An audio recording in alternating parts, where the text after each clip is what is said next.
Advisory Committee meeting to order, and we'll start off, stand for the pledge, please.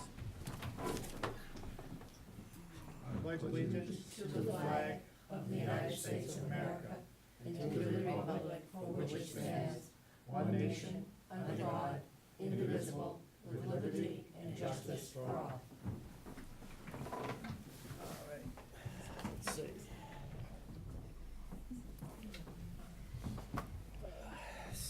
Before we start, we usually don't have too many people come visit us, so we don't always do this, but would anyone be recording the meeting? No. All right. Thank you. It's one of the things you're supposed to do when you have visitors. All right. First thing on the agenda is, in your packet, is the minutes from our last meeting, September 6th, 2017.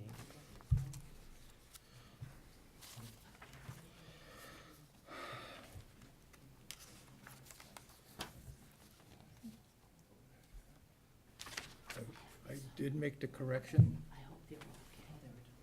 under item 3,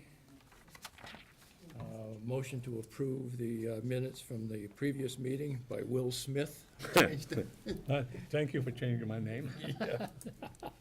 Sorry about that. When the mob comes after you, you can hide. Men in Black. You no longer have a boss, then.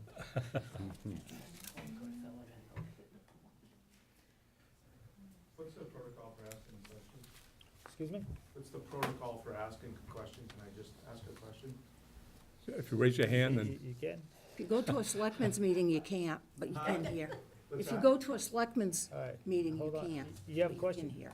Yeah, I just want to know how often, and this is, I've been noticing, your minutes get posted to the website, because I noticed they're, and every board is like this, they're months and months behind. Is there like a rule that they're supposed to be posted every so often? Or within a certain time of the meeting? what do you mean by posting, the actual meeting? Yeah, the actual meeting minutes? Or the So- meeting minutes? Yeah, I'll take blame for that because I've been ill for the last couple of minutes and the vice chairman has had to step in and I usually take care of that and put it up on the thing. So there's about 3 meeting minutes that are not up on the site. okay, and I'm not pointing fingers, it's just in every single board that I want to go look at the minutes, they're like usually, Conservation has none. yeah. None. it's, you There's know, not a, it's- Some are nothing there. filed with the town clerk, some are on the website, some I don't know. I think. Yeah, they should be there. Every board, every committee that meets should have minutes, and they should be posted for the citizens to see. Yeah. The mass law is they are supposed to be on file with the town clerk, Okay, and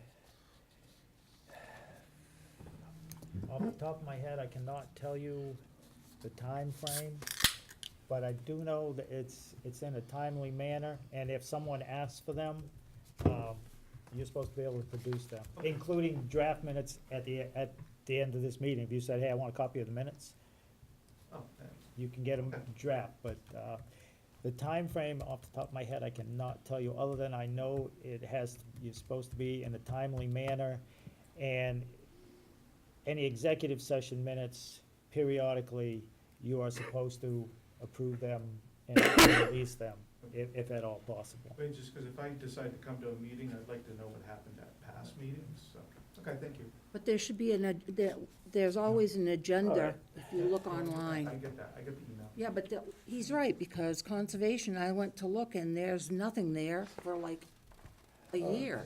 All right. The gentleman's actually right, there is a number of committees and boards that do not post their minutes at all. Yeah. I mean, we do post it, the last 3, like I said, it's, Yeah, I noticed you do post them, it's just I didn't know, and I didn't realize you were ill, so hope you're better. Yeah.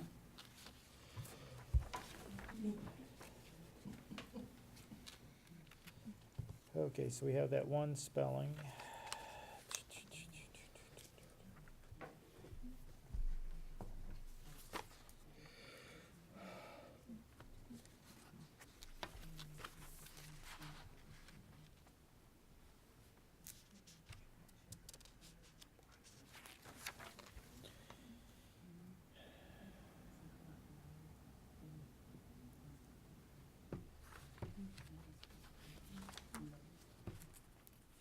If the gentleman wants, I have an extra copy of tonight's, that we're gonna be approving, if you'd like. Sure. That would, yes. That's from September 6th. Okay. Thank you. Yep.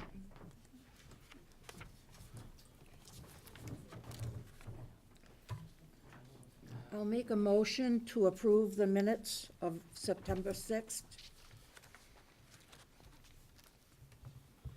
Advisory Board meeting.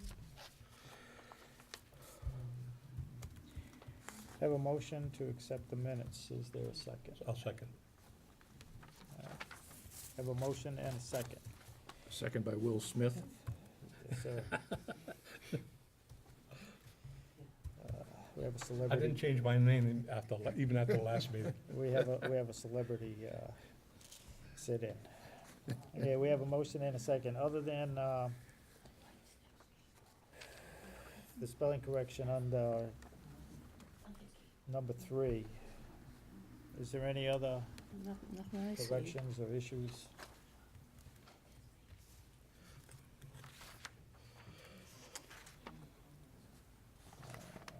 Hearing none. Bev, Yes. Paul, Yes. Will, Yes. Bob, Abstain. and I vote yes.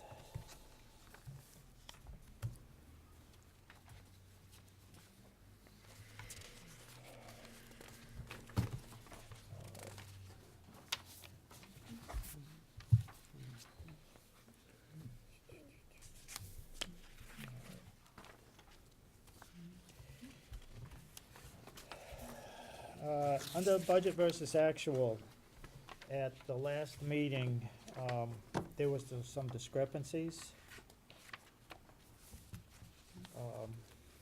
with regards to what was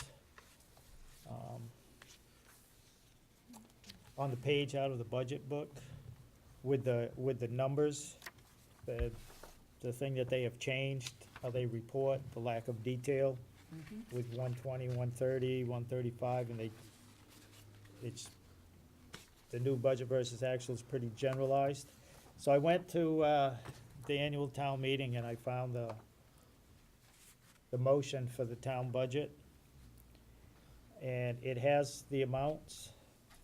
The first one was 120 for selectmen, and that does correspond what's on the budget versus actual. I think it conflicts with even the corrected page from, I got my junk here. From the budget book, Yeah, me too. because the budget book, I don't know, if everybody brought their No. copy? I have a few if you wanna look. You guys wanna look at that? Yeah, Bob, you weren't here. Yeah. The budget book has 259,500. The budget versus actual had 258,750, and that is what is on the town meeting, minutes from, certified by the town clerk. So,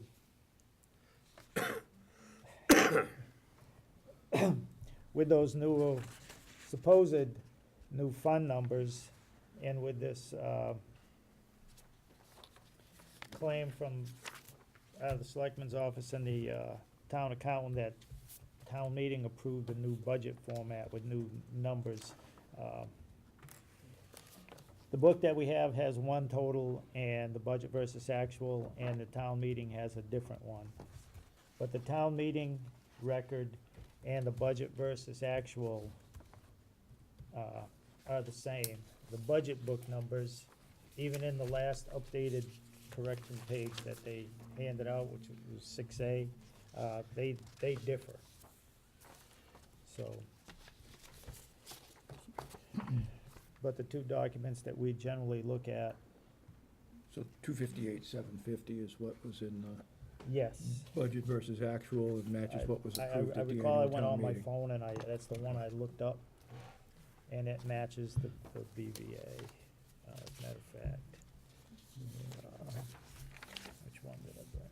Yeah, 9.6. There were some others that were different also. That's what I was just noticing. think we do. And, Yeah, see, 258, 750, and 258, 750. the town clerk in the book was 98.4, and at town meeting, it was 98.150. IT information was off too. Town clerk, 161. 68 to 68.5. But I specifically remember, I looked up on my phone that one. Where's 161? 161, unnamed, 98. Yeah, see, the BVA has 161 unnamed at appropriated 98,150. The town meeting has 161 town clerk, 98,150. But as you just pointed out, the budget booklet that was handed out at the joint meeting to all of the selectmen and all advisory has a different number. A lot of these numbers are They, just, For they whatever don't even add reason. up, even the total is off by what, 41,000? You know, the total here is 8,236,498, and it's 8,277,318 here, so it's off by 41,000 total. and that is, I suppose the point could be made, and a reason given was these were, recommendation preliminaries, but they weren't changed on town meeting floor that I recall. But at least the two, the town meeting and the BVA, at least those two, they are the same.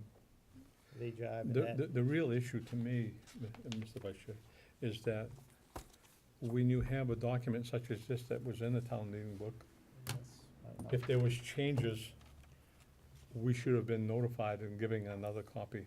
And I don't recall ever receiving something differently, so it would correspond then with the new budget actual.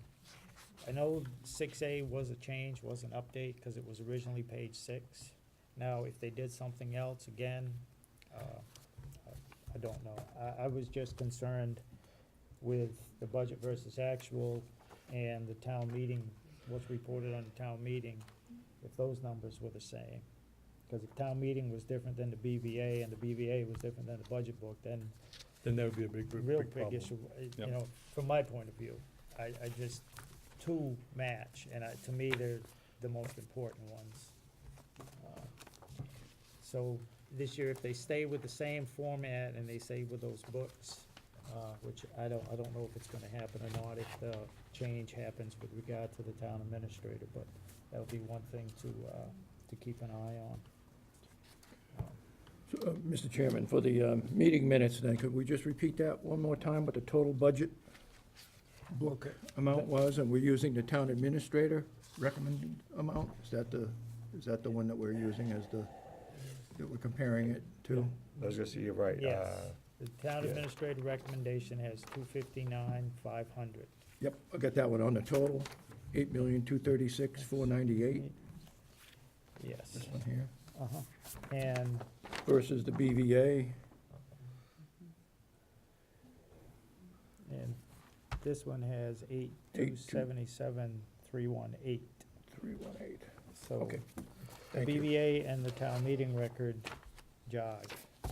It's the budget booklet thing, and to me, all three of them should be the same, but I believe the two most important ones, I believe, is the budget versus actual. That's the one that we get monthly.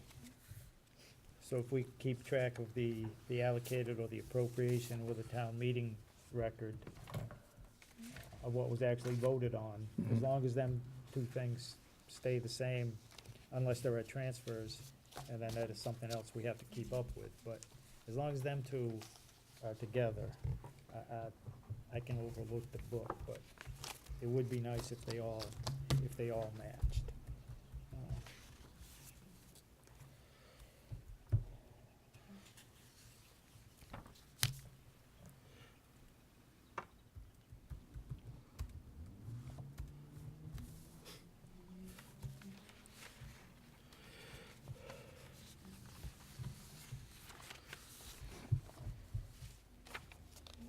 Does anyone else have anything with the budget versus actual, those numbers? or any other issues. The only thing that we need to do, Mr. Vice Chair, is to end up questioning any changes that they update, any documentation that they provide during the budget process, so there's no confusion. Again, this year, first we'll have to make sure, or wait and see, if the format changes, or if they stay with that binder notebook and the same outline and process. When a new TA comes in, or the merger with Winchton happens, we'll just have to wait and see how that goes. And if they keep the same format, then that'll be something that we can bring up and keep track of.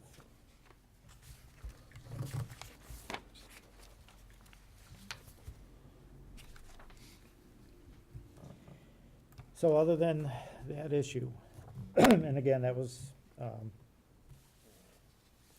brought up then at the last meeting. I said I would get that record, the town meeting, and compare them, and to ensure that at least the BVA and the town meeting would balance, would be the same, because if they were different, then we have a big problem.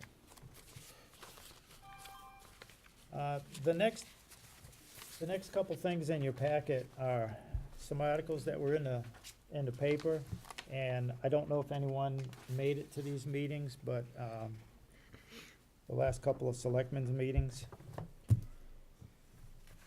But since we have a discussion item on the capital stabilization policy, and it's something that this committee's been talking about for a while, along with the presentation down the road.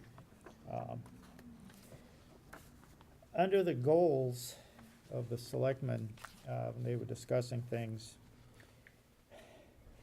the article that says Templeton Eyes Goals for the Future, down at the bottom, it's an interesting item, and it's one that I think we should perhaps question, but at least watch.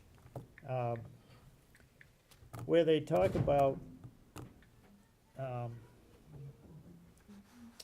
creative funding and creative financial things. One such creative option is debt smoothing, which really amounts to what was presented in 15 when they talked about the funding for the new elementary school.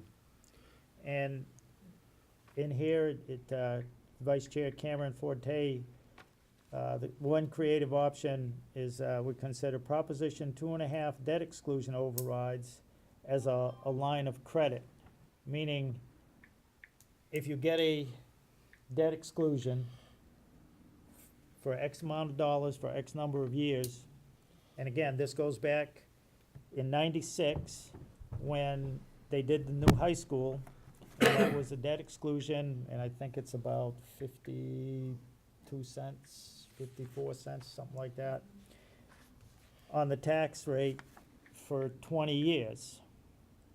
And then that is supposed to come off. But two things happened. The school district refinanced their debt, so instead of that getting paid off in 20 years in 2016, it is now scheduled to be paid off in 2019. But if anyone has the handout from the special town meeting back in 2015, part of the plan is, and it's right there in black and white, is to keep that $464,000, keep that 52 cents on. So the claim is this creative debt smoothing, so your taxes would only go up $1.74, except you were supposed to lose that 52 cents. Now that's gonna be on there for another 28 years. And I believe that's what they're talking about in this article. And again, that's something I think we should keep track of and perhaps even question. Because when you tell town meeting, you vote for this article for debt exclusion, it's gonna be for X amount of dollars for X number of years, you should mean that. You should not, oh, well, yeah, we're gonna pay it off next year, but now we need to do this, so we're just gonna keep that rolling to help pay for this. That's not how the process is supposed to work, and that's being very disingenuous and, in my mind, dishonest to the people. But that is one thing I guess they are kicking around and talking about. Mr. Spring, yeah? Yes. They really, when they did the school, as well as Mr. Forte's commentary, because I read that also, is they're not being right up front as to what the actual cost of any debt exclusion is. A debt exclusion in its entirety should have been told to the citizens that the actual cost on the tax rate for the citizens would have been in the $2.25 to $2.50, and because one of a debt exclusion, another debt exclusion was coming off. They kind of skirted the issue in the keeping the debt exclusion that was kept on for another 2 years and rolling that in and reducing the amount of what the actual debt exclusion was for the school, in essence. So really, instead of the $2.25 to $2.30, they portrayed it as $1.74 because they had the debt exclusion on for another 2 years. Well, that exclusion is part of the school for another 26 years. People don't realize that. They're not being upfront, and I spouted off about the transparency as to actually what's going on in government last week, and that's what I see here also. Along those same lines, right now, $1 added to the tax rate, I believe it's $597,000. Yeah. And if the bond payment, which is on that handout, and you can also go to the DLS website and do a debt calculator and figure this out yourself. Anyone can go there. The payment was gonna be $1.4 million per year. Now, big highlight, it was $1.74. Well, if $1 right now raises let's say $600,000, that's $2 on the tax rate, only raises 1.2. So how does $1.74 gonna raise 1.4 million? That was, It's, what they ended up doing, Mr. Chairman, was that they ended up reducing the calculation for the school by the $495,000, which brought it down to about $1 million. And at that particular time, on the tax rate, it would be less than $2, which it really wasn't, because if you take the money that we have to pay for the school on a yearly basis and use the DOR calculator, which is a debt calculator, anybody in this community can go on and get that, and put the number in that they were going to end up paying for the school and run it for 28 years, it comes out to 1.4 to almost $1.5 million a year. And they reduced it by the other, which is not really telling the citizens the correct story. and at that time, it was $1 actually raised at $5.56. $5.50, somewhere in there. Somewhere around there, so. Again, to me, it's just being very clear and very transparent and honest. And when you start having to play these games, and to me, that's what it is, call it whatever you want, creative funding, debt smoothing, it's a game with taxpayer money, and it seems to indicate there's a problem. That, when you have to start doing this, because people have not been voting, the overrides, the last override in the town passed was in fall of 2013. There were 7 or 9 communities that had them on their special town meeting fall of that year. I believe Templeton was either the only one or one of 2 towns that passed an override, and an override is permanent. And that was the last time. There's been a couple put on before, since then, but that's the last override, permanent tax increase that was passed. Some debt exclusions have passed since then, but people are reluctant to do that. And I think perhaps part of that is when you start doing things like this, people will just say no to everything, even if it's needed, or even if there is a good reason for it. You get told stuff, and then later on you find out, you guys weren't 100% upfront with me, I'll just vote no. And even if there is a good, legitimate reason or a need for the additional funding, people just vote no because of things like this. And it's all tied in with what we've been talking about, and what's down the road, down on the agenda here is stabilization, capital stabilization, and our revenue presentation. Yes? The reason that passed a number of years ago, a little over $600,000, because $550,000 was for the school, and we were upfront as to getting back the hours to the employees. That was well publicized, and the community voted based upon the information and said, here's what this override is all about.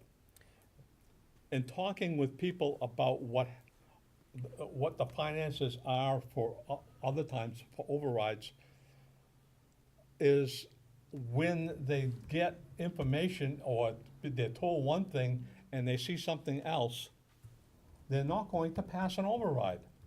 Because the communications that I've had with a few citizens is that, and they're gonna continue to be on the same path, again, is that if we end up pushing back on something, it comes back again and you want an override and you're not managing our money correctly.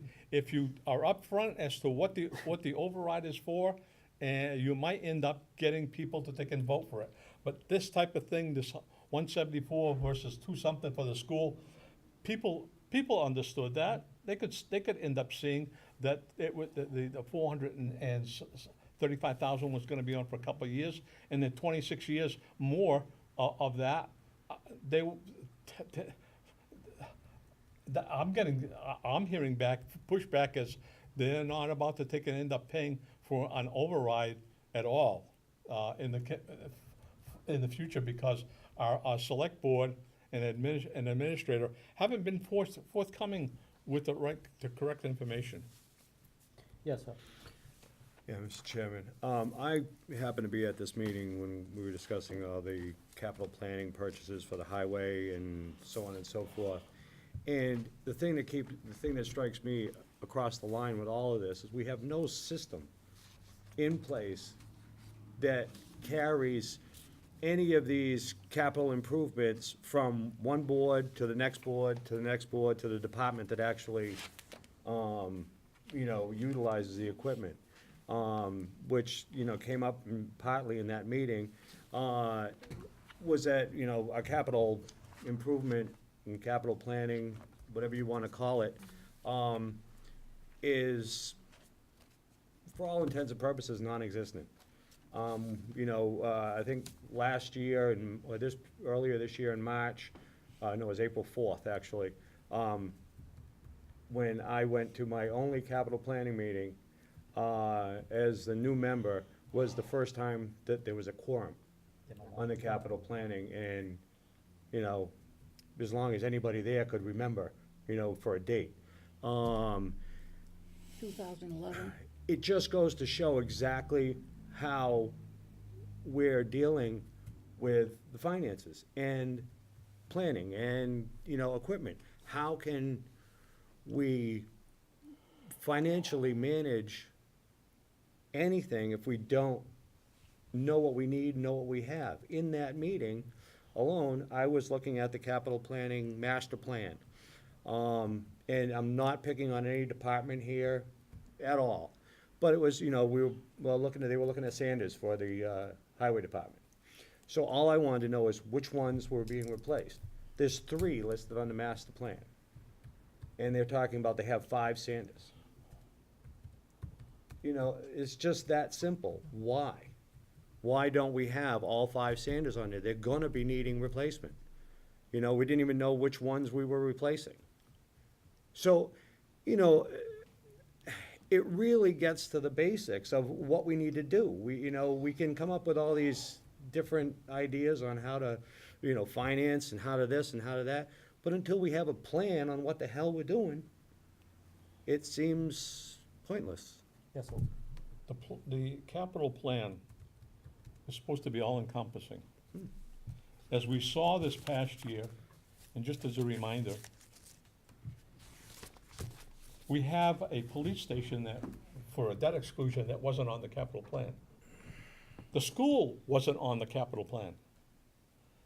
These items that were in the other, I read the article and I saw that and I says, they weren't on the capital plan. The capital plan is supposed to be all-encompassing when it was set up. And on that master plan, every item is supposed to be there. And when you end up having, it actually shows you what the item is and what the funding source is. As an example, those Sanders should have been on the capital plan and showed that the funding source was from the light department. The same thing with some of the other items, the air tanks. Those should have been on the capital plan, showing that they were coming from the light department. That didn't happen. We have an oversight by the select board who ends up working around the capital plan. You have the chairman of the capital planning sits on the select board. He should have spoke up and said, these are not on the capital plan. We should have put these on the capital plan and showed the funding and updated it. Whether you had a quorum or no quorum, that document, it shows the citizens, and it should be on the site, the town website, so every citizen can go there and see where the money's being sent for whatever item on the capital plan and what the capital plan is. I mean, these oversights are just lack of oversight is a lack of management. You have a question? Yes, sir. So, my name's Tony DeJoy, I live on Minuteman Drive, just so you know who I am. The capital plan for replacement of, I've seen it, parts of it, how far out does it go? I mean, there should be a I was master gonna list say, I of think all- it actually years. has, yeah, but 5 it years. has dates on it for 2099, so. Yeah, I think sometimes people put those in, because they Just don't have a real catch-alls. date. Yeah. So, The active plan is usually 5 years. right, so what if those others, see, there should be a master list of everything that's on the town of capital equipment. That's Right. correct. Okay, capital equipment, I don't consider a building capital equipment, it's a sander, it's tangible things that you could actually sell for money. So, there should be, it could be outside the 5-year plan of when it's supposed to be replaced, so I could see them putting a 2099 date in there. And that, to me, you should have a, 5-year plan, okay, what are we gonna do in the next 5 years, and it's a rolling plan. If they don't have anything like that, I'll speak to that, because when I was on in 2013 and 14, we had a town coordinator at that time, who I said that all capital assets of the community, where they would build buildings, vehicles, computers, anything that is capital that we would spend and put on the capital plan, should be inventoried. It was initially started, and then we went into the interim administrators, and I don't believe that has been carried forward. do you consider buildings part of the capital? Absolutely, because if you look at a stellar example of that is the town of Westminster. They have 5 capital plans, one for equipment, one for buildings, one for maintenance. I mean, it goes on. It's quite extensive, and they actually present those, and they keep track of that. But who's responsible for keeping that? It would be your capital planning committee. Which you say really is somewhat non-existent, Well- or is it starting to? My understanding is right now, because of the way that it's been restructured, that Doug being a member of the Board of Selectmen that's on the capital planning, me being the representative from the advisory that's on the capital planning, and they put the treasurer, And the new one, on yeah, the new one, on the yes. new one, so that there would be a quorum, that we would have three, and there's two, in that meeting, it actually came up that there was two citizens who had put in, applications to be on the capital planning. Nobody seemed to know what happened, and I guess they either don't want to be or aren't going to be anymore because it came back I'll- up on the I'll speak town to the website. capital. When the capital planning committee was originally instituted, before this latest bylaw, the people on the capital planning were a board of selectmen, advisory member, school committee member, planning board member, and one person from the general public. The first couple of years I was on, it was just, the only people that showed up the first 2 or 3 years were Board of Selectmen, advisory, and we had a person from the school. After that person somebody else was replaced on the school committee, they didn't show. The person for the planning board was a no-show, and the selectmen, for whatever reason, did not appoint anybody on. So you only had 2 members. You can't do business with 2 members. So this latest interim that they have as changing the bylaws now has the Board of Selectmen, the advisory, it has 2 people from the community, and the treasurer. I question the treasurer, but at least they will end up having a quorum. That was, And you said that there's 2 citizens that applied, but. That's what was 'cause I stated at the meeting, 'cause I that, was actually considering applying for it.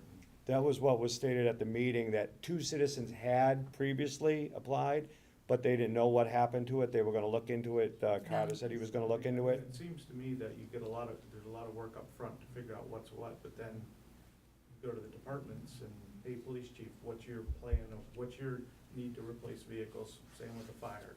See if that can be realistically fit into the budget. It seems to be now that it's been over the course of time, and I might be wrong, but it seems like it's been departments submitting replacement lists that have updated the listing.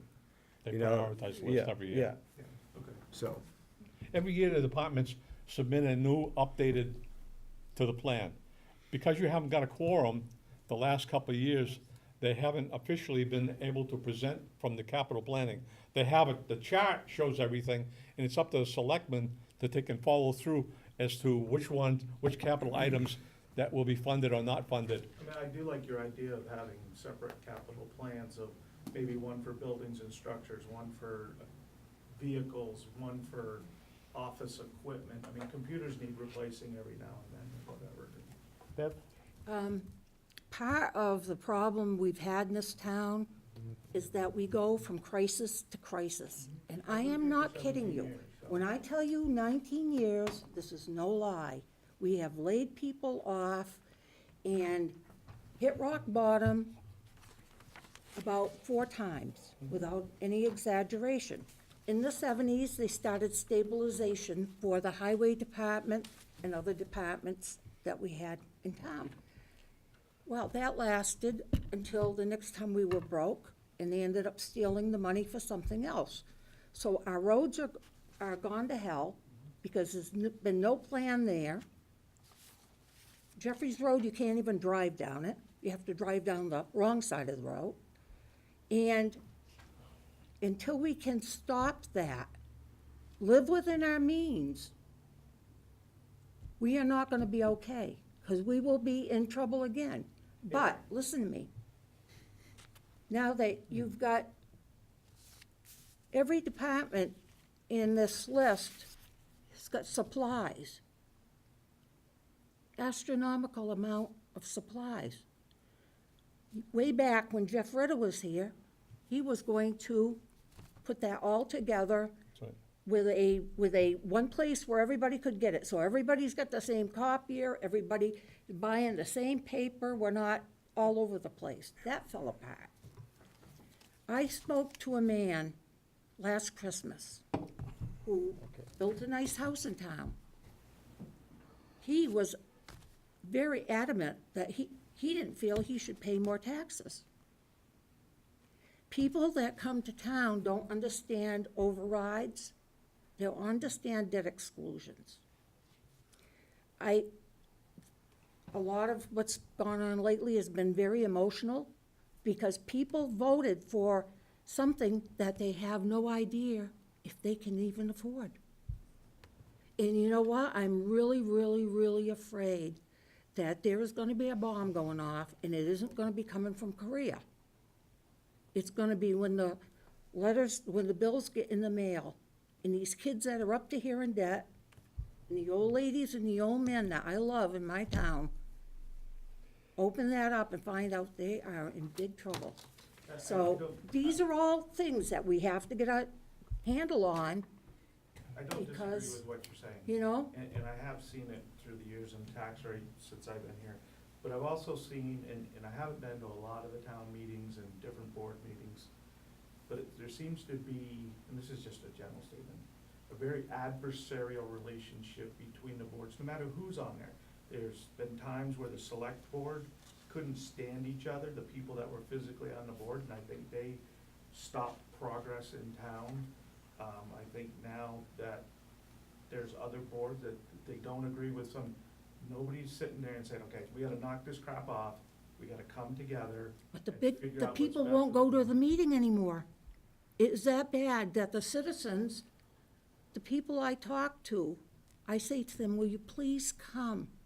Me to the town meeting? Yeah, they won't go. There.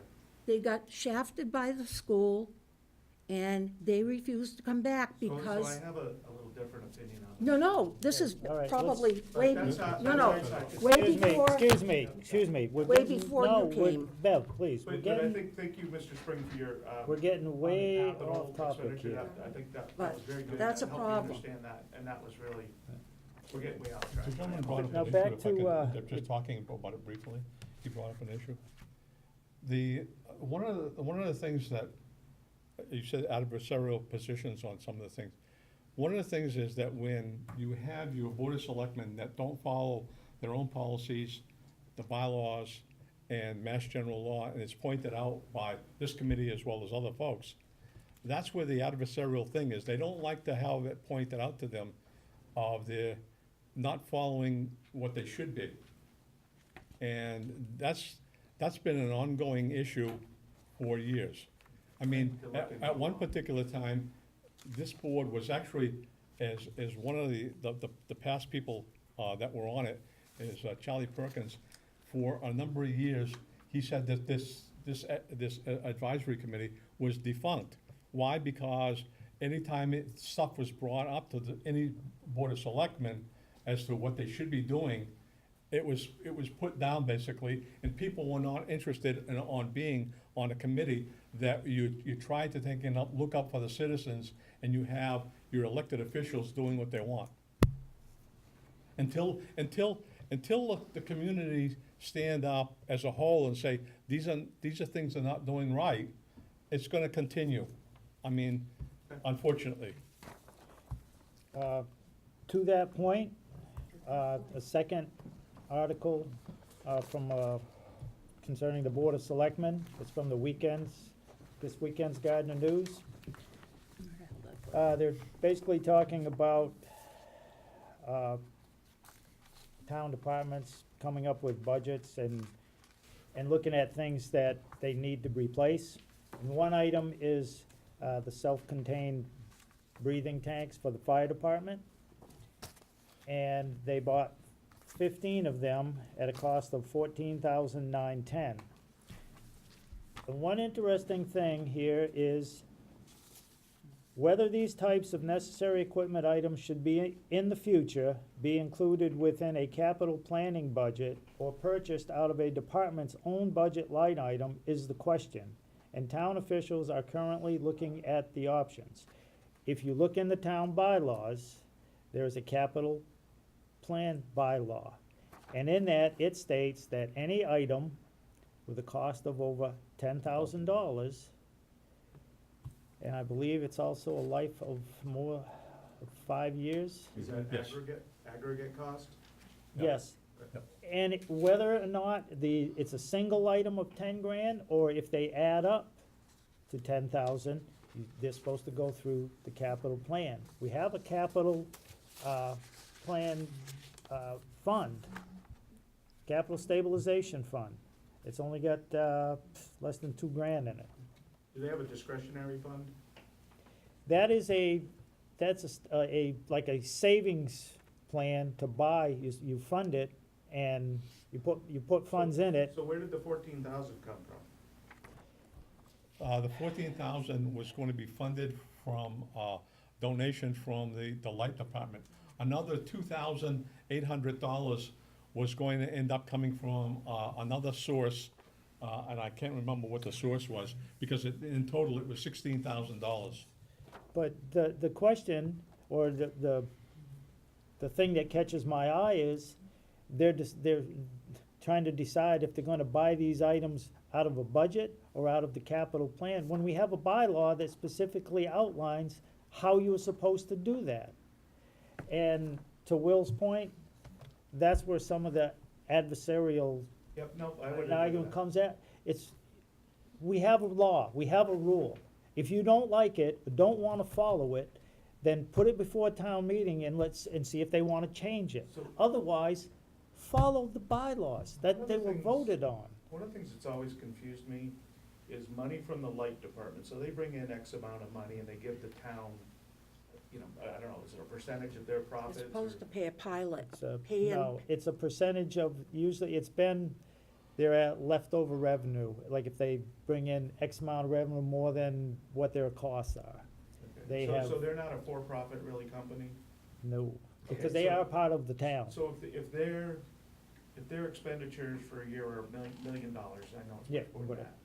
And they bring in 1.2 million, then that 0.2 million goes to the town? Not always. Now, it has been done that way, but there is nothing in writing or anything that says that is supposed to happen.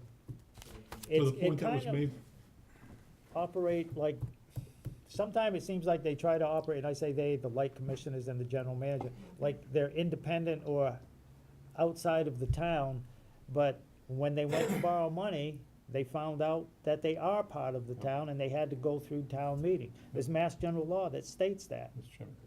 Yes. Just to take it up, most other communities that have a municipal light company, you can check on this, Go to- they end up paying a pilot. It's agreed upon amount of money that the town can end up counting on every year. payment in In lieu the of past couple of taxes. years, and I would say the last 3 or 4 years, they have chosen not to take it end up, for whatever reason, you'd have to take and speak to them, that they don't agree with some of what the selectmen are doing, and they're probably right, in some cases. But they have chosen to take and end up, only put it towards projects that they feel comfortable about supplying, and not necessarily to a pilot that would be especially based upon the revenue, like other communities. Other communities have a pilot, they have a fixed amount. As an example, one community may end up having a pilot, and they could end up, you can almost guarantee that it's gonna be $75,000 every year, based upon the pilot. They don't have that in place. In past years, way back, it was whatever the then commissioners of the light department wished to take and end up giving to the community. In some cases, in some past years, some of that money was taken, instead of putting into a savings plan per se, when we had low taxes, it was put towards reducing the tax rate. I didn't agree with it 20 or 30 years ago, and still that's not necessarily how it should be end up done, because eventually it catches up with you. So if they have excess funds, it's up to them whether they wanna give it to the town? Yes. If the town owns the light department, how does that This happen? is a very strange setup. You have commissioners that oversee the light board and the water department. And it's up to them how they charge you as a water department or a light department user. And some of that has been, because those questions have been raised by this committee, by me and other members when I was on the Board of Selectmen. It's been asked by other residents. The answer we got to one question from the Department of Revenue was when the Light and Water Department merged through the Special Acts of 2000, Yep. those set of circumstances set it up uniquely. So I've even questioned, there's a Mass General Law under Mass, Chapter 164, Yes. Section 56, 57, that all contracts of the Light Department over $5,000 are supposed to be on file with the town accountant. That's what the law says. I wrote the DOR to question that, and I also made a public records request, and the answer I got was, due to those special act, this and that doesn't apply. I got a law that says it's supposed to be this way, but because of how this was done, now we have a special set of rules. I'm not the only one who's gone round and round with this. The DOR told us to, Excuse me, Bev, Excuse me, I'm we, sorry. we have to maintain some order, we just cannot be, I know we're small and we usually have very few people here, but people are watching on TV and we do have to run a meeting like all a right, meeting. well then carry on. Because, no, if you wanna ask, just raise your hand so I can, no, you don't have to be quiet, sir. It's just, we have to maintain some order here, people can't, I can't have anybody, even board members, whoever the chairman is, or acting chairman, we just can't be yelling stuff out. It's not the way to do business. So, just so the gentleman, You're next, go ahead. just so the gentleman knows, the Act of 2000 ended up taking the light department and the water department.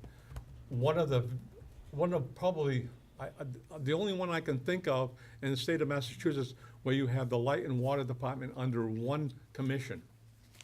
That basically raised the salary of the general manager because he was looking over two.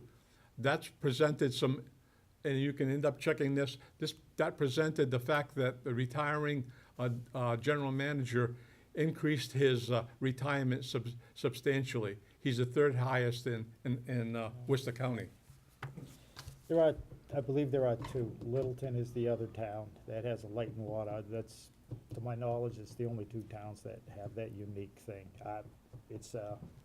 But it has presented some strange answers from Boston, DOR, the Attorney General's office, Secretary of State's office.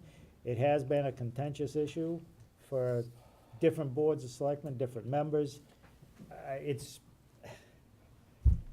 And the answers you get, I mean, well, the law says this. You're telling me the Attorney General says, well, no, it's like, and it's kind of to the detriment of the town, especially from a funding, because, and it's all in the annual town reports, that money had been quote-unquote given to the town, but again, it wasn't put aside for some savings for equipment. If you get $150,000, you use it to run your budget. How do you know what next year if you only get 100? How are you gonna make up that 50? Good point. It should have been put aside, and then maybe the highway department trucks wouldn't look like they do. Or maybe, it could have been kept up better, so they would actually have some value, so if you go to trade them in and get new, because some towns, every couple of years, 2015, 2018, they're getting rid of a 2015 truck. Well, yeah, every 2 years we do that, so we have value and we don't have a lot of money in maintenance costs. But it's hard to do if you only have less than $2,000 in a capital stabilization plan. It's just, Bev, The DOR and let's wrote please, us a report. I have the floor. And they told us to develop a pilot, payment in lieu of taxes, with a light company. That has never happened. We had 3 old guys that ran the thing, and they would get up at town meeting, and they would say, this is what we have done for you this year. And it was nothing for them to give us $150,000. But after they passed away, things changed. And the reality is, we haven't ever had a budget. Because whenever too much money was spent, at the time, the selectmen could call and say, we need some money.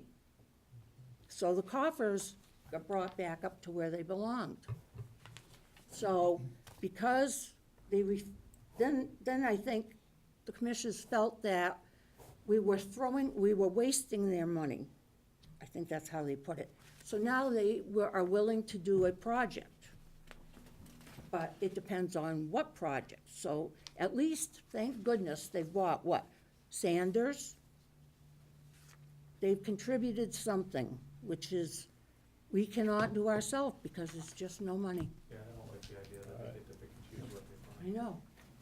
If I can. Okay, one more. We'll be talking about stabilization, and one of the key things around stabilization and budgeting is that any monies that were coming years ago, such as the 150,000, is considered one-time money, and it should not go towards the budget to take and reduce the taxes.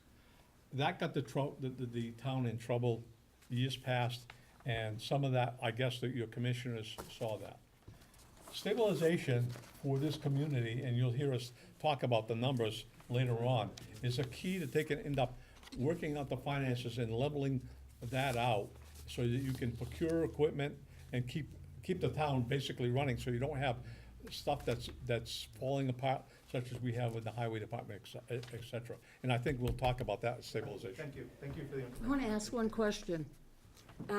When we set up the fund for the fire department, What- wasn't that the understanding that that money for the ambulance Ambulance fund? receipts? Yeah, that money was supposed to be used strictly by the fire department for the ambulance. So why can't they buy those tanks out of that money?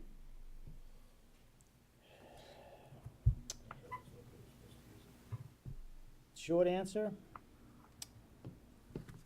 and this can be one of those long-winded things. The change to advanced life support, which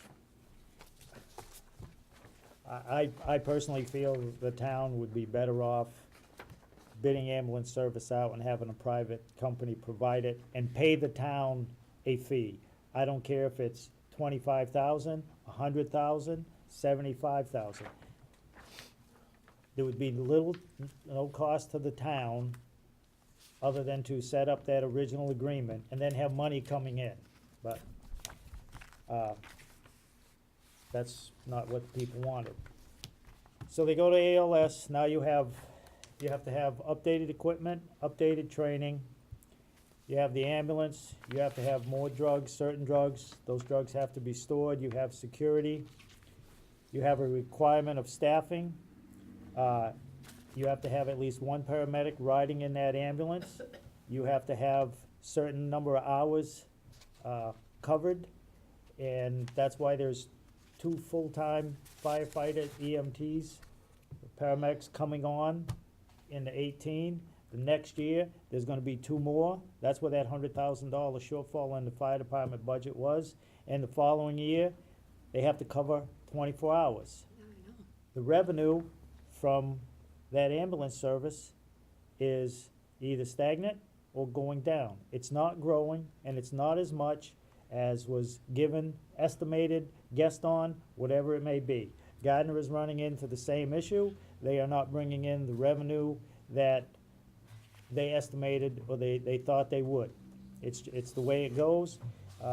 Insurance companies have a lot to do with that. There are other things that have to do with it. People call the ambulance, they have a doctor's appointment, or they have something to do at the hospital. Fall They out don't of bed. require, they don't have any other way to get there, and they call the ambulance.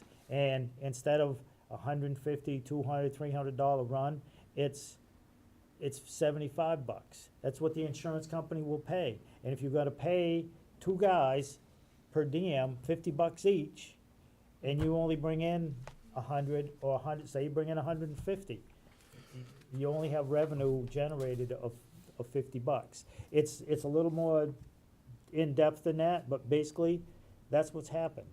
So, But they have a certain amount of money, and their costs are going up because you went to ALS, and now you have full-time manning requirement by the state. And if they don't meet those, they will lose the license. And I don't mean the ALS, they will lose the ambulance license, as I understand it, from talking with the E91 Yep. commission and the fire, EM service. They will lose their license to have any ambulance service. So they have to have full-time people now. Eventually, you're gonna have 8, 10, whatever the number ends up being, full-time. You're gonna have a full-time fire department. If I can, Mr. And that ambulance receipt money is not gonna pay all of that. It doesn't pay the retirement costs, it doesn't pay health insurance, it's not gonna cover the salaries. Fire chief, year, 2 ago, Ray Laporte was still fire chief. He was asked that at a Board of Selectmen's meeting. Is the ambulance receipts gonna cover the cost of these people and their benefits? And he said, no. We can pay some of it, but it's not gonna pay it all. So that's gonna fall on the tax rate, which is gonna take away money from every other thing. Yep. all right. But that's what the people wanted, and that's what they have. Now they have to pay for it. Yes, Will? Yes. In this last year, they hired 2 individuals for ALS. It was mandated, basically. In fact, we're supposed to have people for all shifts.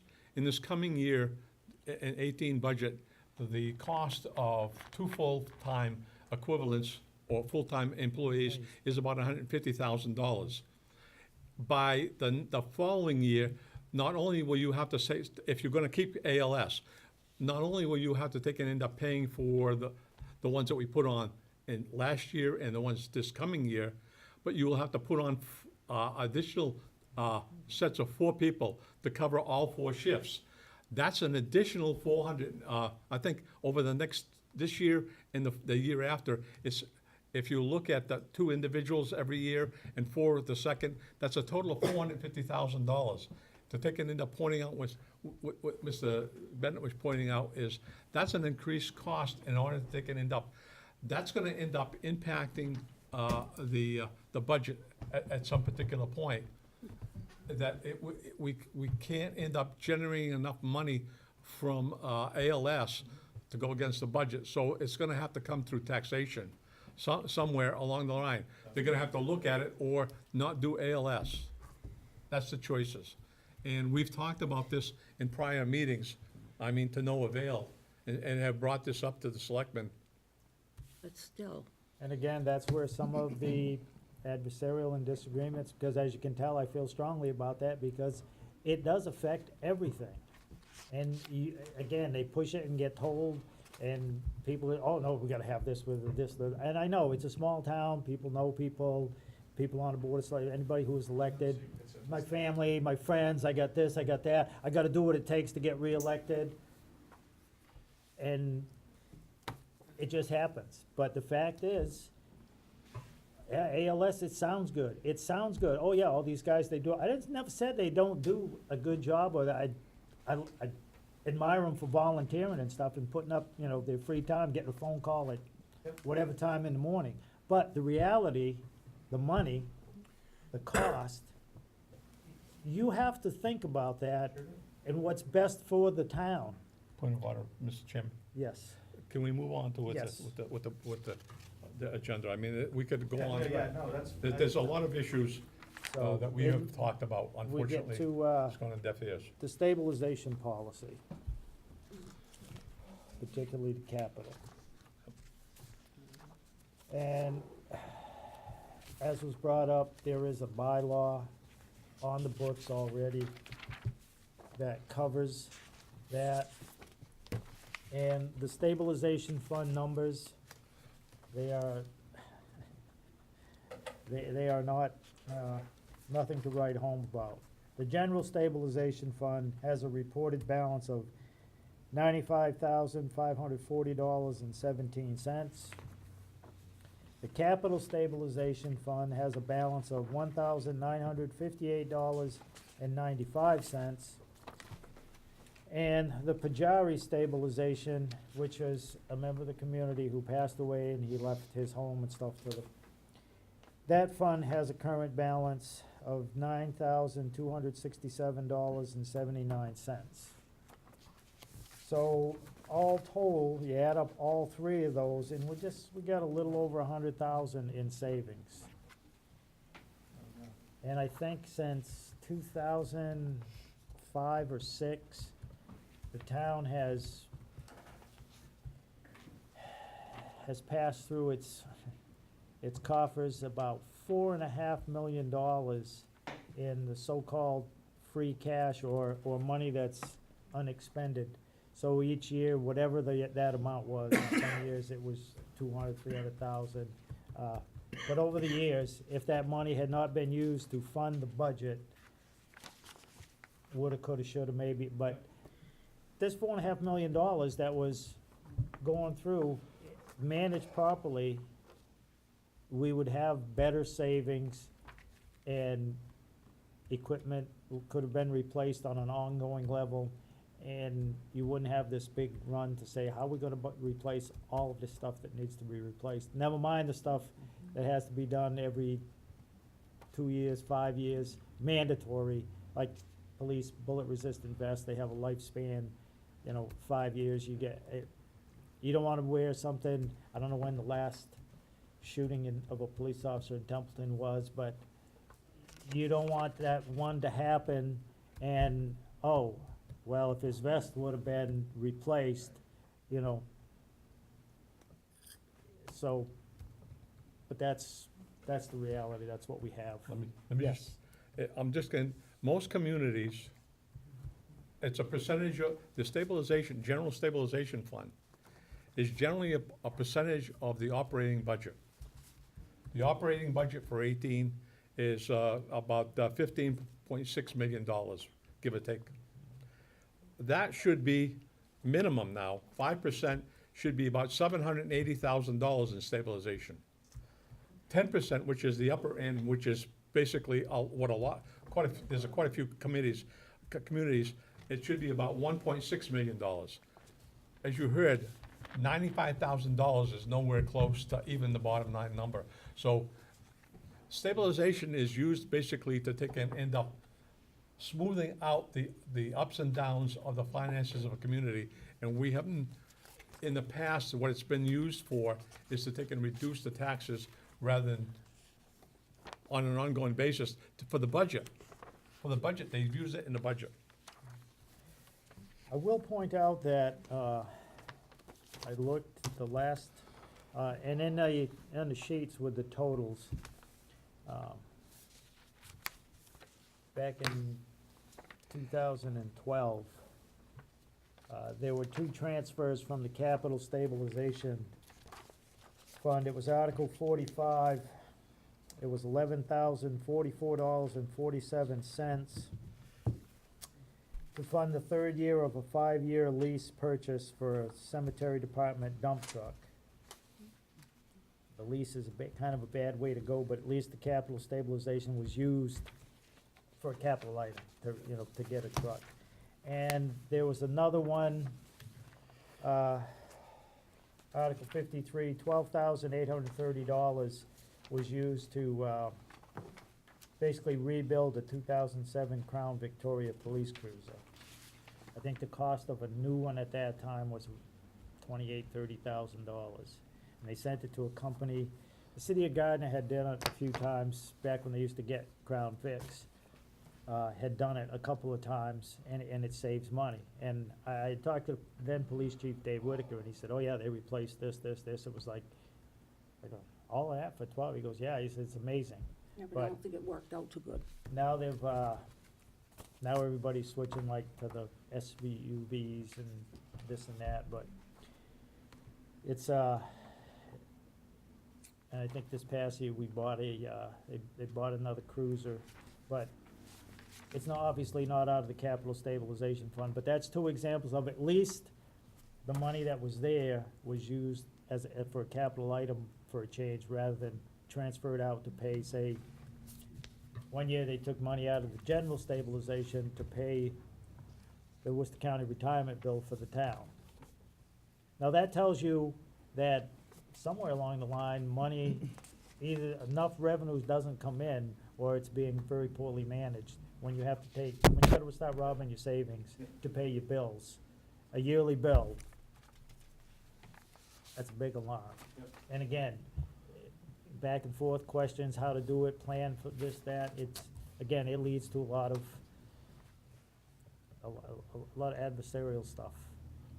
Yes, Will? I'd like to make a motion again to take our general stabilization fund policy and to request to take and end up being on a Board of Selectmen agenda to present that to the selectmen as part of ongoing discussions with them. Well, I didn't get a chance to, because I didn't read my emails till late. We do have space on the agenda, Board of Selectmen's agenda, this come Monday, the 25th. On the 25th? We have about a 15-minute window. It's what and again, I apologize, I didn't get to email the members. Holly answered sometime early, late today, this morning, and I didn't get a chance. I didn't even get a chance. I sent her a thank you, but I apologize, I got tied up and busy, that I didn't get to email that out to the members before the meeting, but if we so vote, we do have a spot. Again, time limited, because I guess I was told they have a pretty long agenda. Okay. So if we so choose to do that, we do have a 15-minute window to attend.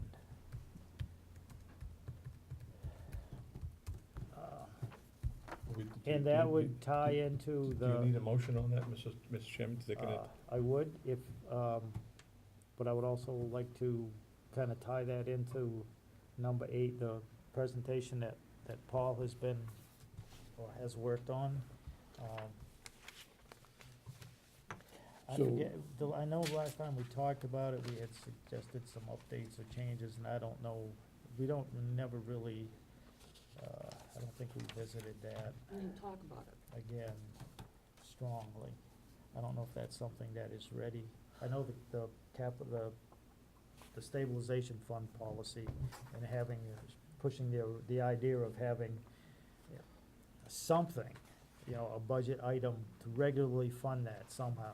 If there's the excess funds, commonly called free cash, that, they're talking about, it may come about, this upcoming special town meeting, somewhere, somehow, a budget line item to fund it. I'm quite sure we're ready on that, but on your presentation, I have a copy of it. is that, The presentation, I did make I did make the edits that were requested. We did review it in one of the meetings. So there's been no other modifications requested at this time. I know at the last review of the presentation, we didn't have the full meeting, the full full board committee, yeah. and you wanted to have I more just- representation on that. So I'll defer to, if you think we're ready to do just the, and 15 minutes isn't a whole lot of time, but That's what I was thinking, if we could. that package did include the request for funding of the stabilization as well as the capitalization reserves. So we could use that to present,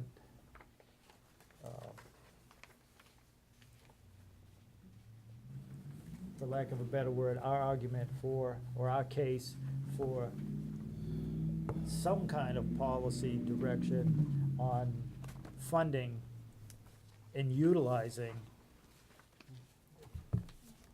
the capital stabilization fund as well as funding the general stabilization. Because if we have savings, it's just like private citizen, you go out to borrow, if you show that you can save, I tend to think you get better results. I'd like to recommend that Paul's, because of the limitation that they have given us, is to present the general stabilization fund policy on the 15 minutes that we have, and at that particular time, request for another time slot in the next meeting to take and end up doing the Templeton Advisory Committee rules and recommendations, which included the bylaws, and it would end up falling onto the general stabilization. That's my recommendation. That was my thought, that mirrors my thought, because 15 minutes is not a long time. And that was the response from this morning, and, anything can come up between, by even tomorrow morning. And she was looking for an answer, or documentation by tomorrow morning, so the selectmen can have it in front of them before the meeting. So we could just do the, Okay, so the motion is by Will to present stabilization policies to the Board of Selectmen, using the 15-minute slot that we have at their 9:26 meeting. And requesting another slot at the next meeting for your Okay. Templeton Advisory Committee rules and recommendations presentation. I'll second that, Paul.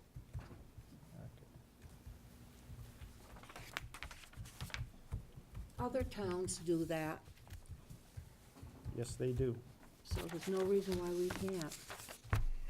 And it doesn't have to be a lot, it could just be a regular, consistent funding, especially the capital stabilization fund. If you wanna buy equipment, you have to buy, like, they have 50 of these tanks. And unless you wanna buy all 50 at the same time, 15 of them are $15,000.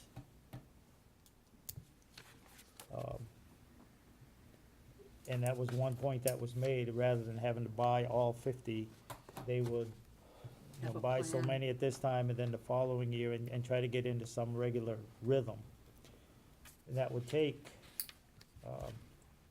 funding the capital stabilization plan, if we're gonna follow the town's bylaws. So we have a motion and a second for The discussions. Monday's meeting. Yep. And utilize the 15 minutes just for a stabilization policy. And then request an additional meeting time at a future meeting. Yes, Will? Just for edification here, it doesn't change the policy per se. The policy is all verbal. The only thing that we have on the second page is the actual numbers, which, when we got them sometime back before the latest iteration of how much is in general stabilization, there's a difference of about a couple $100. I will end up changing that on the document, and I can end up sending that to you, or you can end up sending it to the Board of Selectmen, or you want me to send it out to the Board of Selectmen? Can you send that out? Yeah. Please. They I will- probably had to make another adjusting entry. Do we need a vote on changing just numbers, Mr. Chairman? All it is No, to take an yeah. update. Yeah, just to update, so when we, We'll make it when as we part go of in the- there with the, It'll be the same thing as, same thing. So if you could, email that to the selectmen and a copy. Yes, I'll copy to all- everybody. All members. Yeah. All right. Okay, so we have a motion and a second with regards to our agenda space for this Monday, the 25th. I believe it's 25th. 25th, 26th.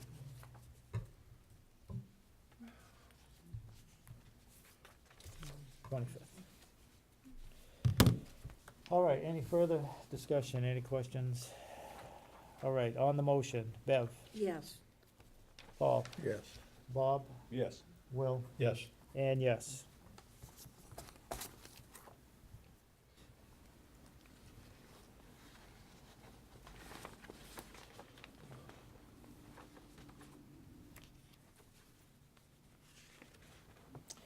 A I'll put that on my calendar that I'm gonna be at that meeting, and, I will print out copies for everybody, just in case. Will you be, we'll have to take and end up putting that as on, as, Yeah, I'll post a, post a meeting? Will you post a meeting, or, I'll post a meeting, okay, I'll post it tonight when I get home. okay, that should cover us if we post it tonight. So, actually, I have until tomorrow, but I don't know what time I'll get home tonight, so Okay. I'll do it tonight when I get home. I'll put that on my, write a note to myself. Well,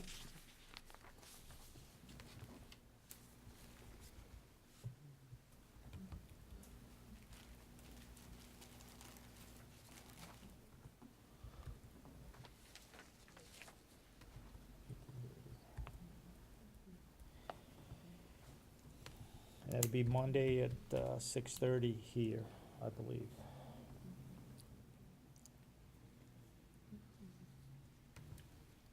Yep. Alrighty.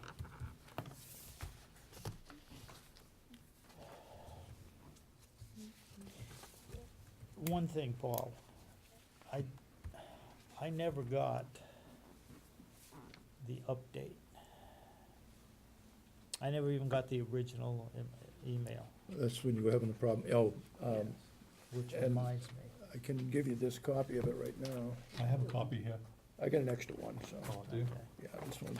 And these, everything in red, And is the show the changes, changes that we Okay. had, we talked about doing, okay. which reminds me, it's not on the agenda, but, the meeting, when you schedule meetings, I believe either you or Julie has to go in and do that, I don't think I can do that. The notification list needs to be updated. It's still got Gordon on there, and What do you mean? when you go in and post a meeting, Yep. now it sends an email to everybody. Yep.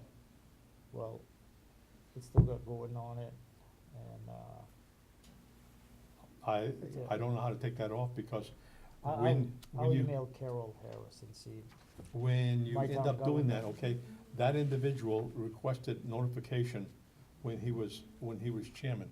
right. He has not taken off that notification. I'll email town clerk. That's a separate, and I don't Okay. think there's anything you can end up doing to take that off. That would have to No, be, you have to, when you get the notification, there's a little link if you wanna manage your email. right, and that's Yourself. exactly what he did, is he gets an email notification. That's There's what I got. certain, I'll check with Carol Harris. okay, Because all the members, and Darlene, that's what Darlene was, she didn't get notification that there was a meeting. well, you have to go individually to request Yeah, it. so I'll email Carol Harris about that. Okay, Okay, so we're all set on Paul's presentation. You have been updated, and we'll request time at Monday's meeting. We're all set on the stabilization policy presentation.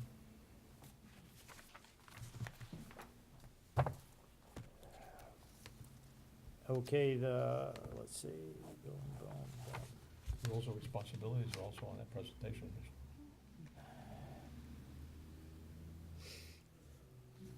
The roles and responsibilities of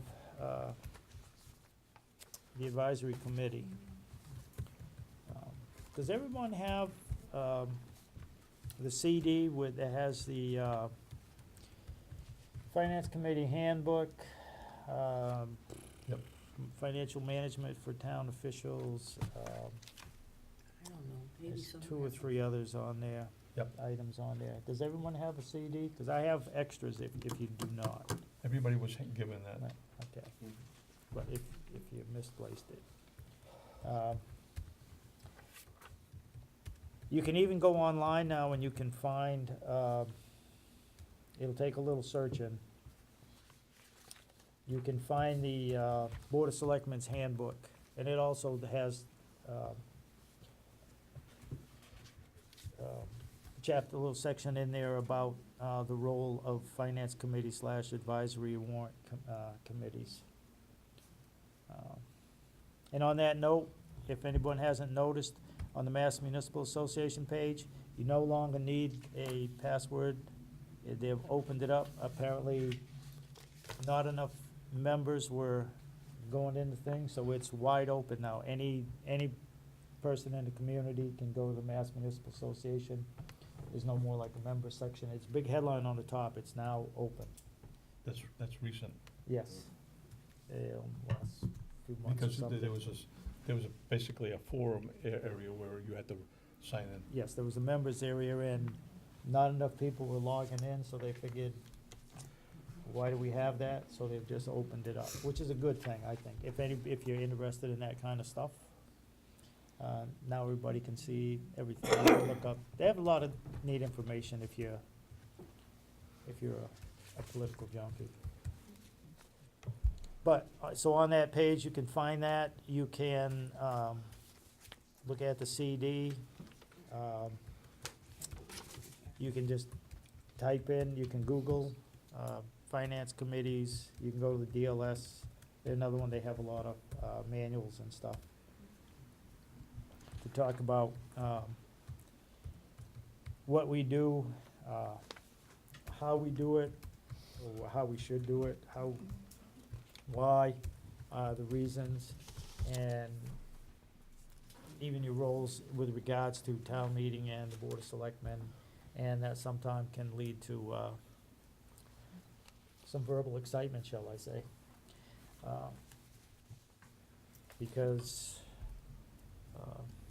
there's a Mass General Law that says one thing, unless you have a town charter or a bylaw that does it a different way. Templeton is unique, well, I know off the top of my head that we have a bylaw concerning the advisory committee that says one thing. There was a change to a bylaw,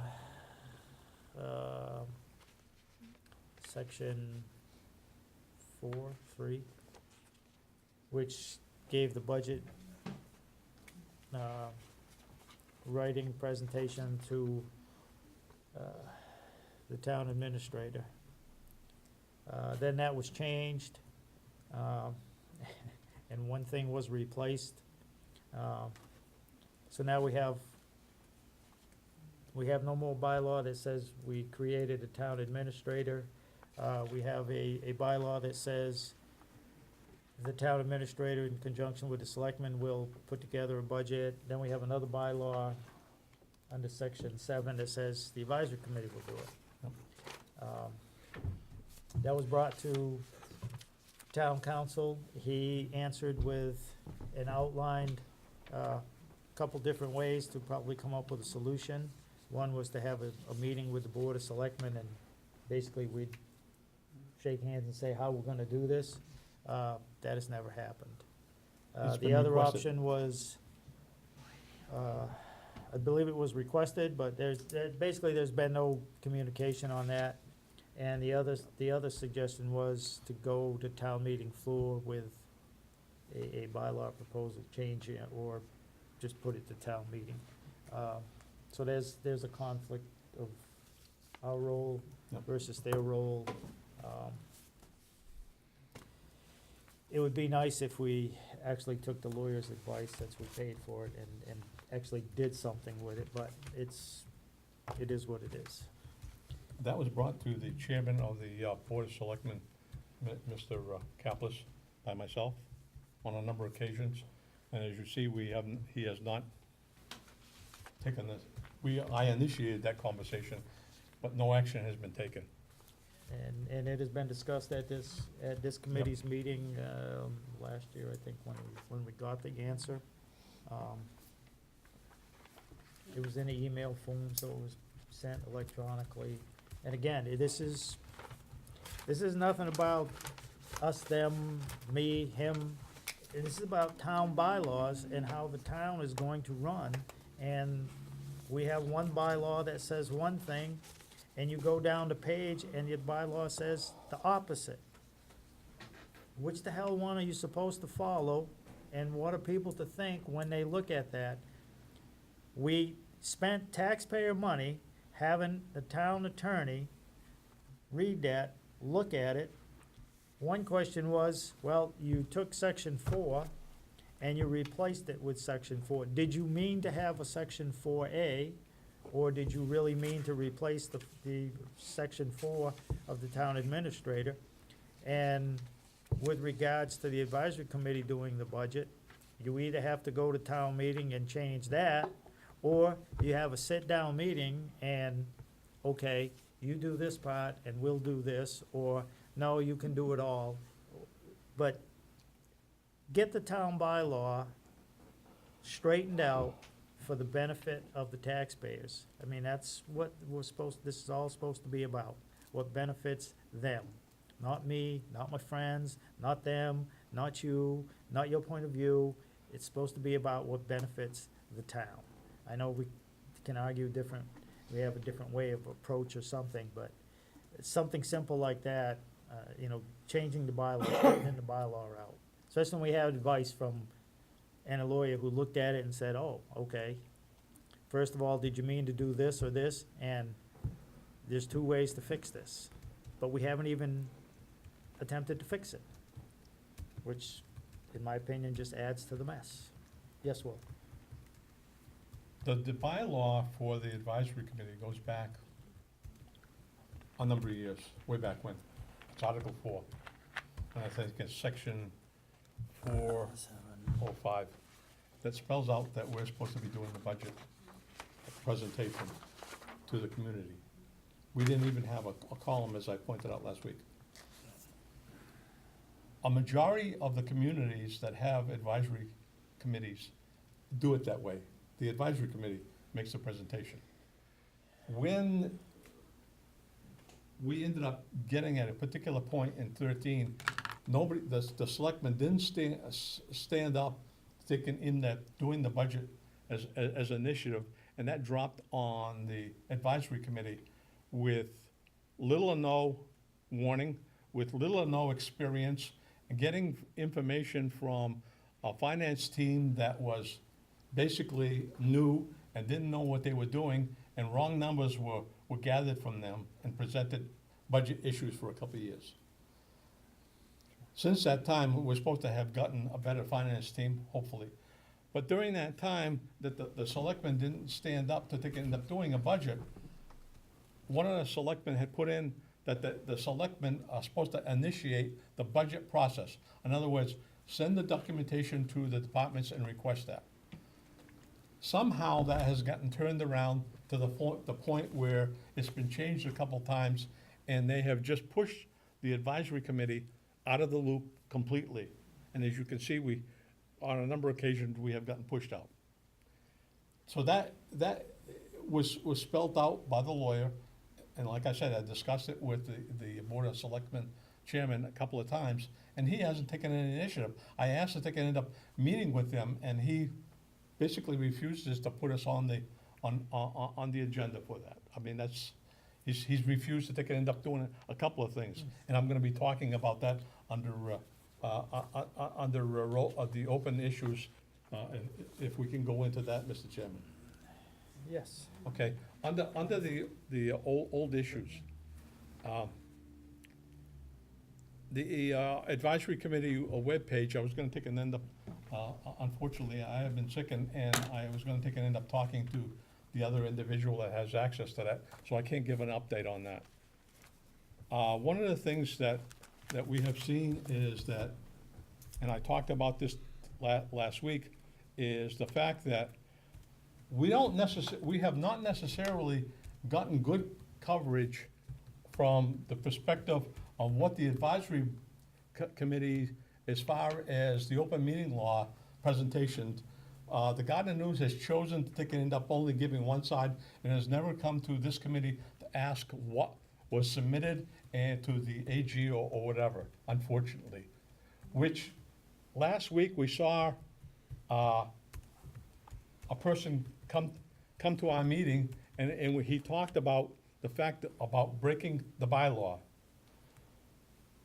During the last 2 weeks, he gave a package with a cover letter 127 pages about, that he submitted in October to the selectmen of the Board of, the Board of Selectmen Chairman, Mr. Kaplis, and has never got an answer, and it has never been put on as far as what they were gonna end up doing, that they can end up corresponding to the bylaw. He ended up giving all of us a copy of this. He spent a lot of time. I have great credit for somebody outside of this board that stood up and said that we're not following the bylaws as to the annual town meetings and what should be in there, and gave them better than 10 years of copies showing what was in the bylaws.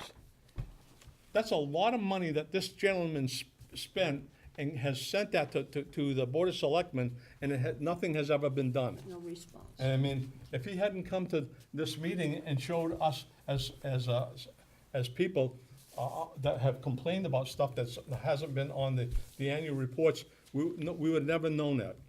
That's only my copy of the thing. He spent a lot of money. The other thing is,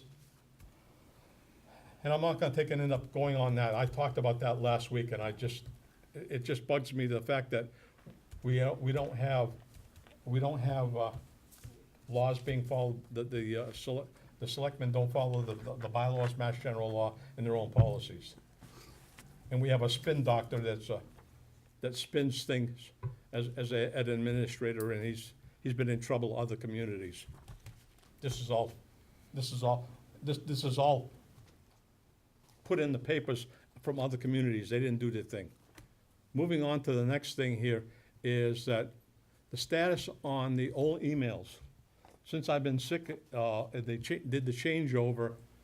We had over 2,000. I've got that down to around 1,700 or less, somewhere in that vicinity, before we can even actually do the archives, because I found out that we keep getting spam, and even the emails that we have in there, the ones that are really not pertinent, like meeting information, the meeting is gonna be today or tomorrow or whatever, those are all gonna be taken out of there before we can archive. I mean, it's too large of a file that they can end up doing that. So that still needs, and because I've been sick, I have not been able to get to that. As everybody knows, I had health issues earlier this year. If it wasn't for the vice chairman, Mr. Bennett stepping in, we'd have probably been in trouble. Well, I've had recent issues again that I've counted on Mr. Bennett to step in, and he'll probably be over the next couple of meetings also to take care of that while I go through my issues, health, because that's taken my priority. I'll tell you right now, that's taken priority over what the community. I put in a lot of time for this community, as it is. The new emails, I haven't kept up with them. I'm gonna end up having to give the information to Mr. Bennett this evening as to how to access that, so he can help keep up over the next couple of weeks. I know that there's probably a lot of emails that I haven't done. And later on, probably in the next month or so, we should be looking at doing an issue for the advisory committee annual report, which I've gotten most of that information, and I can either attempt to do that maybe in a couple months if I feel better, or working with you also. And that's under the open issues. We need to get 2016 in the annual town report. Well, I can only end up telling you that it was redone and submitted. It's coming, Well, that's And another, that's- post-Christmas. And the administrator has taken the liberty to edit stuff. He should not be editing reports from any committees, boards, or departments, per se. He can end up talking with them and asking them if they can reduce it, but his stepping up and editing it, or what he wants to put in to the annual town meeting report is a travesty. It's our history. It's a travesty. So that's all for old business and old issues. I have stuff on the new business, Mr. Chairman, if nobody else has anything. under old business, with regards to the packet and letter from Mr. Heaney that, and we voted. And again, I sent the email and I will forward it to all members so you'll have a copy.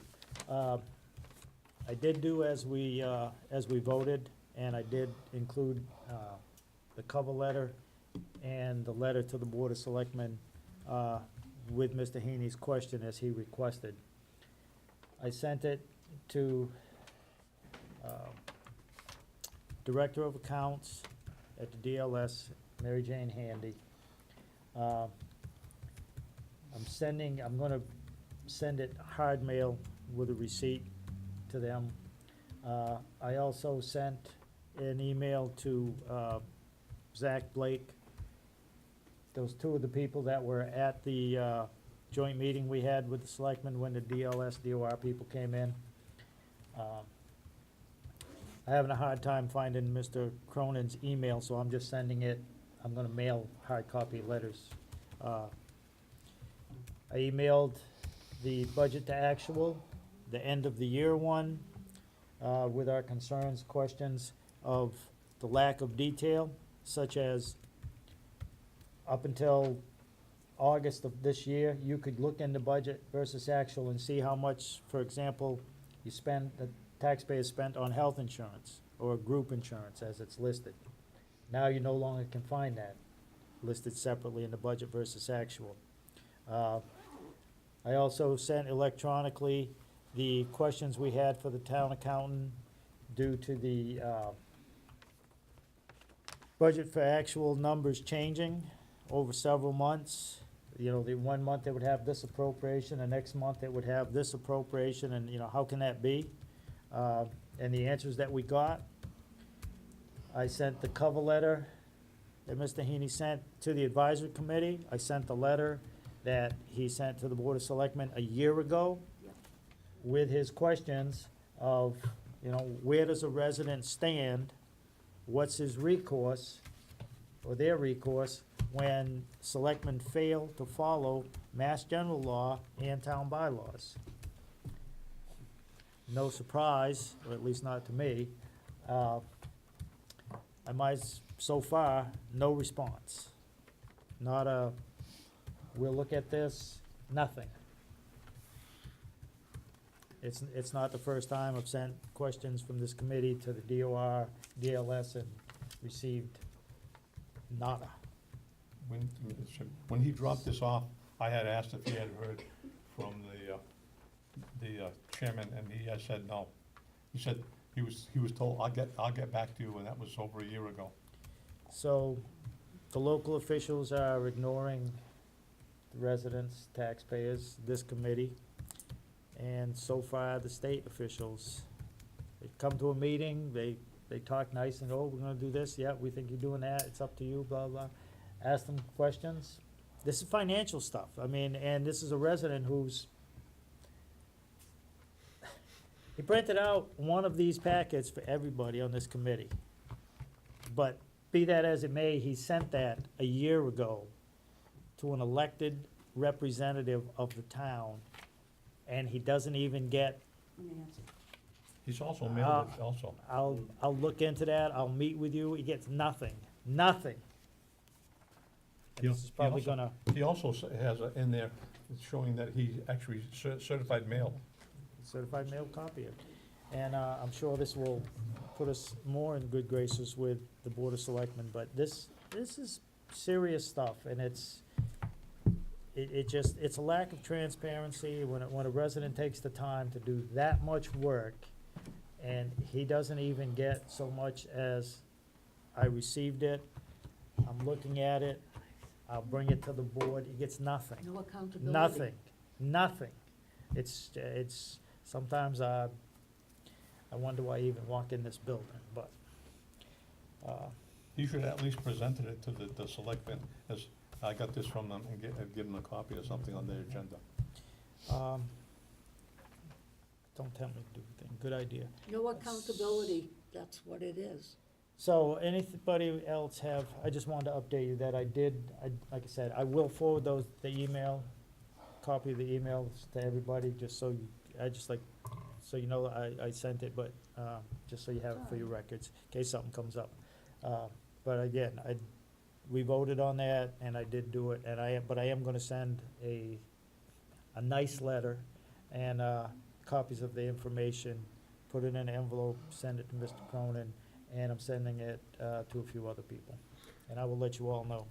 Yes, Will? Excuse me, Mr. Chairman. On that, I just had a question. You probably said it, but the letter includes the questions that we submitted to the accountant And regarding the the answers. 911 and, okay, and the Yes, answers, that's and my the answer. question. The you. email, I took that email and forwarded it to them. Good, thank you. I said, end of the year budget versus actual, with a couple of line, 3 or 4 line, look at this line this line as examples. And then on the August one, for the 2018 Hmm? budget, where's group health insurance? Not there. The generalization, the lack of detail and transparency, which I certainly know, I will take the time, and I have the budget book that they all didn't get.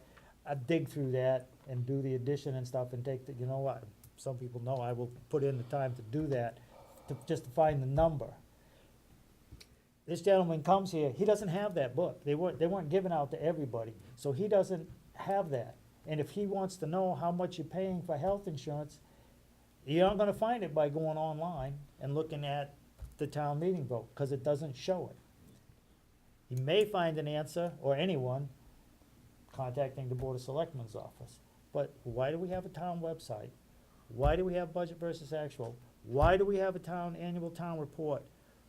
Why do we have a town meeting record if it's not gonna show clear, easy to understand detail on how we spent their money? Why don't you wanna tell them? You don't How think much they they should got know for how much they raises? pay all of their employees? It's, again, I get really frustrated, and Well, yeah, the changing little- numbers with that are what bothers me the most, you know, every time you say these are clean numbers and then, you They know, change. oh, they change. but I will send you that email so you will see what I Thank you. did send that. Mr. Chairman, Yes, I think that and new business we next. have a wealth of information, a few of us at this table. Instead of the selectmen trying to reinvent the wheel all the time, it would, if we had worked together, we could give them information. We have a whole closet full of wheels, we don't need any more. And it's just too bad because maybe they don't even realize that there is a bylaw that covers this stuff. And they'll never know, and they'll keep going in circles until, I don't know, they all fall down. It's really, they would gain more from working with us than they'd lose. The town would gain more. But you can't say we didn't try, because we have. All right, anything more on the old business, open issues? Nothing. New business? Yes, new business, Mr. Mr. Spring. Chairman. This is from the Superintendent of Schools, Advisory Board, Town of Templeton, 160 Patriots Road, East Templeton, Mass. Dear members, in accordance with Mass General Law 71, Section 16B, I certified a budget amendment to the assessment by voters of the Narragansett Regional School Committee on August 23rd. The amendment is the result of the final numbers from the state in July. The assessment for each town has not changed, but has been reallocated as follows. Minimum contribution, Templeton, $4,255,164. Phillipston, $1,111,627. Additional appropriation, the Templeton, $1,666. Phillipston, $214,510. Transportation, Templeton, $750,594. Phillipston, $163,204. Debt service, I want everybody to note this one. Debt service, Templeton, $436,384. Phillipston, $94,885. Sincerely, Tammy Collar, Treasurer, Narragansett Regional School Committee, So, District, excuse me. did we go up or down? That's, Do you know, compared to last year? this is basically reallocating money, is that by law, they have to notify us as to what the changing assessment. It doesn't change our bottom line for the town. Another, And just in addition, that is part of, they are required to report to the state and eventually the Department of Elementary, Secondary Education by October 31st. Yep. They have to do their financials. Surely thereafter, give or take a couple of months or whatever, you'll be able to find that information on the DLS website. Over, you click on the gateway section, and you look for the school district. It's underneath like the tax recap sheet for municipals. it You is. look for the school districts, and like I said, it won't be up there for probably, It's like Phillips. might be says, after the first of the year, but that's information, if you're interested, that's one of the places where you can find it. I've emailed one of the people, go to the DESE website, there's several people listed there, their names, I can't think of it right off the top of my head, but one year I emailed gentleman, and, he sent me Narragansett's financials. You can check it to see what the E&D fund balance is, the general insurance fund, all of that stuff. Then you can compare it to what they present at a budget to see if they're moving money around to hide it, That's a good to idea. make their excess and deficiency fund look lower than what it actually is. Not that I'm accusing anybody of doing anything shady, but Do that. that's something a school committee can do, allowed by law. That's right. Yes. Next item on the new business, Mr. Chairman. Regarding advisory committee board members, Town of Templeton. Dear Board, Town of Templeton Advisory and Town Administrator. I would like to know that, I would like for you to know that I humbly, that you swore me in at the board as the advisory committee. The Town of Templeton needs the commitment of board members and 100% dedication to perform their duties. I need to inform you that I accepted an offer to a position with the city of Fitchburg, and currently until mid-October, I will be working from 11 p.m. to 7 a.m. The evenings I work. Tonight, I'm going in. I will be going to bed at 1800 to 2200 to catch up on my sleep for the evening shift. In October, I will be then placed on the 1500, which is 3 o'clock, to the 2300, which is 11 o'clock shift, until opportunities, until approximately the end of November. Due to the extremes in the position in my hours and schedule, lack of flexibility, I need to resign from my duties and the advisory board in Templeton, Mass. I look forward to continuing to support, and I am hopeful you can get the town of Templeton on the right track to financial stability. Thank you in advance for your time, and I am sorry for my inability to serve at this time, and this is from Darlene Bulow, one of the members. That's too bad, she was, She was a very good member, let me tell you, she brought up some good facts.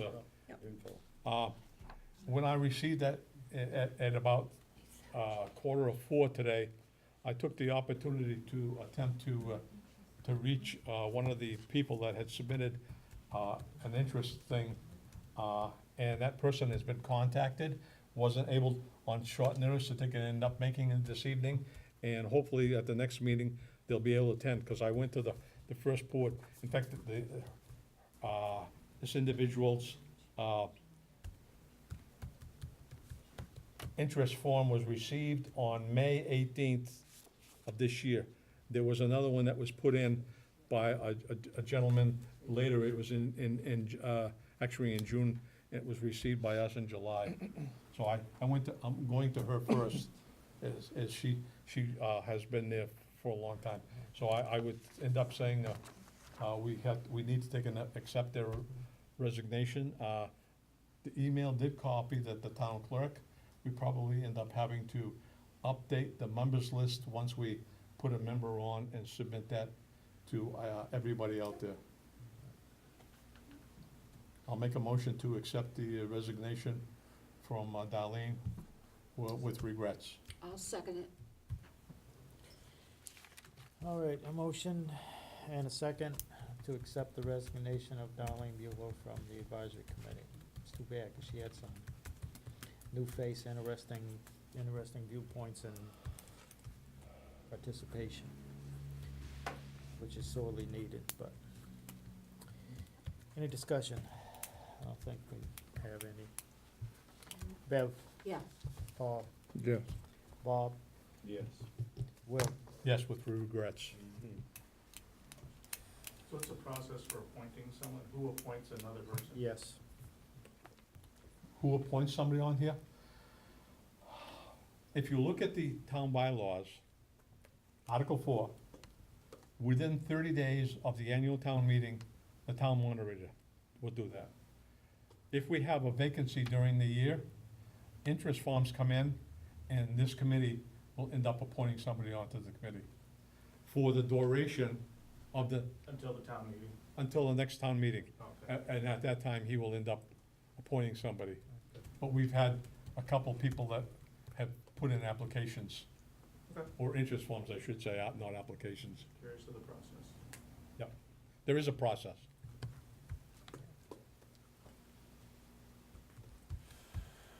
All right, anybody else have anything on the new business?